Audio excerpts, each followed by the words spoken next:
Hello students, welcome to my YouTube channel connect with Hindi. And आज हम लोग कवि नागार्जुन जी द्वारा रचित कविता यह दंतुरित मुस्कान को पढ़ेंगे। ओके, तो ये जो कविता है इसमें कवि ने एक बच्चे की मुस्कान को देखकर कहा है कि हम अपने सारे दुख को भूल जाते हैं और हमारा जो अंतर्मन है वो प्रसन्न हो जाता है। ठीक है, तो कवि ने यहाँ पे बाल अवस्था में एक बालक की द्वारा की जाने वाली नटखट और प्यारी हरकतों का बहुत ही सुंदर वर्णन किया है। ठीक है, तो चलिए बिना टाइम वेस्ट के हम कविता की लाइन को देखते हैं कि कवि ने क्या लिखा। ठीक है, तो कवि लिखते हैं,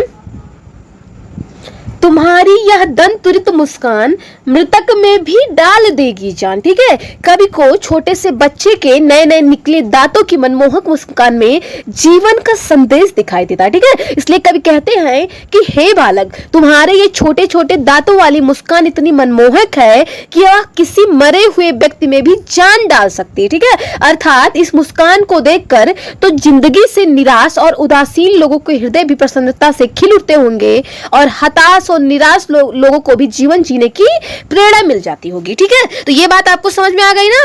आगे की लाइन है कि धूल धूसर तुम्हारे ये गात छोड़कर तालाब मेरी झोपड़ी में खिल रहे जल जाट। ठीक है, कभी कहता है कि धूल से सने हुए तुम्हारे जो नन्हे से शरीर है उसको देखकर ऐसा लगता है कि मानो कमल के फूल तालाब को छोड़कर मेरी झोपड़ी में खिल उठे हैं। अर्थात तुम्हारे धूल से सने नन्हे से तन को निहारने पर मेरा मन कमल के फूल के समान खिल उठता है, अर्थात मैं बहुत ज्यादा प्रसन्न हो जाता हूँ। ठीक है, आगे की लाइन है कि परस पाकर तुम्हारा ही प्राण पिघल कर जल बन गया होगा कठिन पाषाण। ठीक है, इसमें कभी कहते हैं कि तुम्हारे बदन को छूकर, तुम्हारे शरीर को छूकर पत्थर भी पिघल कर जल बन गया होगा। अर्थात पत्थर दिल वाले व्यक्ति ने जब तुम्हारा स्पर्श किया होगा तो वह भी पत्थर के समान अपनी कठोरता को छोड़कर विनम्र बन गया होगा। ठीक है, वो क्या हो गया होगा?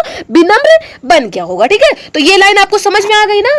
तो अब हम आगे की लाइन को देखते हैं कि क्या है। ठीक है, इसमें तब कहते हैं कि छू गया तुमसे कि झरने लग पड़े शेफालिका के फूल, बास था कि बबूल। ठीक है, तो इसमें कब कहते हैं कि उस बच्चे के चेहरे में वह जादू है कि उस बास या बबूल से भी शेफालिका के फूल झड़ने लगे होंगे। ठीक है, अर्थात तुम्हारे स्पर्श से कठोर हृदय वाला भी सहृदय बन गया होगा, अर्थात उसका भी कठोर हृदय कोमल हृदय में बदल जाएगा। ठीक है, कहने का तात्पर्य यहाँ पे यह है कि जीवन की विपरीत परिस्थितियों के कारण कवि का जो मन है वो बास और बबूल के भांति शुष्क और कठोर हो गया था। ठीक है, लेकिन बच्चे की मधुर मुस्कुराहट को देखकर कवि का मन और स्वभाव पिघलकर शेफालिका की फूलों की भांति सरस और सुंदर हो गया। ठीक है, जो शेफालिका का फूल होता है बहुत नरम होता है। ठीक है, तो उसी के भांति कवि का मन हो गया। ठीक है, तो ये बात आपको समझ में आ गई ना।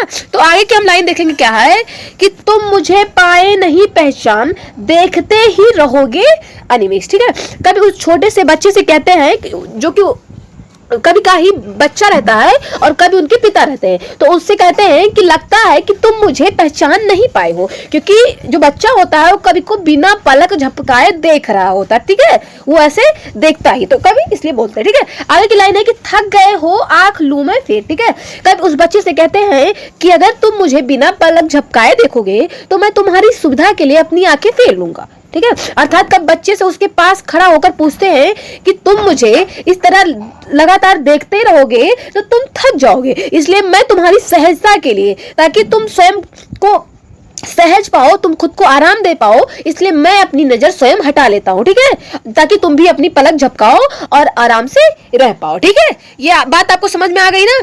आगे की लाइन है कि क्या हुआ यदि हो सके परिचित न पहली बार, यदि तुम्हारी मान माध्यम बनी होती आज, मैं ना सकता देख मैं न पाता जान। ठीक है, तो कभी नन्हे शिशु से कहते हैं कि तुम मुझे पहली बार देख रहे हो, इसलिए यदि तुम मुझे नहीं पहचान पाए तो यह एक स्वाभाविक बात है। ठीक है, अर्थात कभी को इस बात का थोड़ा भी अफसोस नहीं है कि पहली बार में उस बच्चे से उनकी जान पहचान नहीं हो पाई। ठीक है, क्योंकि एक माँ ही बच्चे को जन्म देकर इस धरती पर लाती है, इसलिए कभी कह रहे हैं कि तुम्हारी माँ के माध्यम से ही आज मैं तुमसे मिल पाया हूँ। अगर तुम्हारी माँ ने माध्यम बनकर मुझे तुमसे मिलाया ना होता तो ना ही मैं तुम्हें देख पाता और ना ही मैं तुझे जान पाता। ठीक है, तो ये बात आपको समझ में आ गई ना।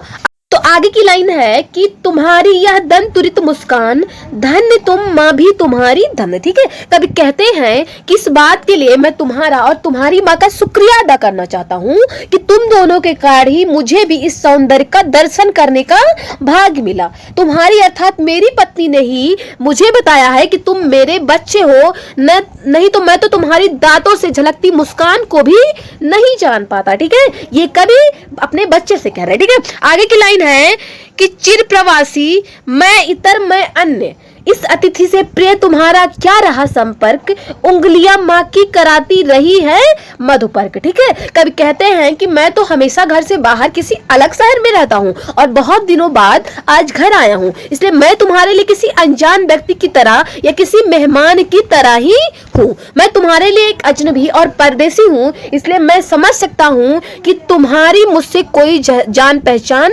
नहीं है। ठीक है, और जो बच्चा होता है वो अपनी माँ की उंगलियां चूस रहा होता है और ऐसा लगता है कि उसकी माँ उसे अमृत पान करा रही हो। ठीक है, आगे की लाइन है कि देखते तुम इधर कनखी मार और होती जब की आंखें चार, तब तुम्हारी दंत तुरित मुस्कान मुझे लगती बड़ी ही छविमान। ठीक है, तो इस बीच क्या होता है, जब बच्चा कनखियों से कवि को देखता है, जब दोनों की आंखें आमने सामने होती हैं, तो कवि को उस बच्चे की सुंदर मुस्कान के दर्शन हो जाते हैं और उस मुस्कान को देखकर जो कवि है वो एकदम मुग्ध हो जाता है, बच्चे पे एकदम सब कुछ न्यौछावर करने को तैयार हो जाता है। ठीक है, तो आई होप कि आप समझ गए होंगे। आज का लेक्चर हम यहीं पे समाप्त करते हैं। Thank you.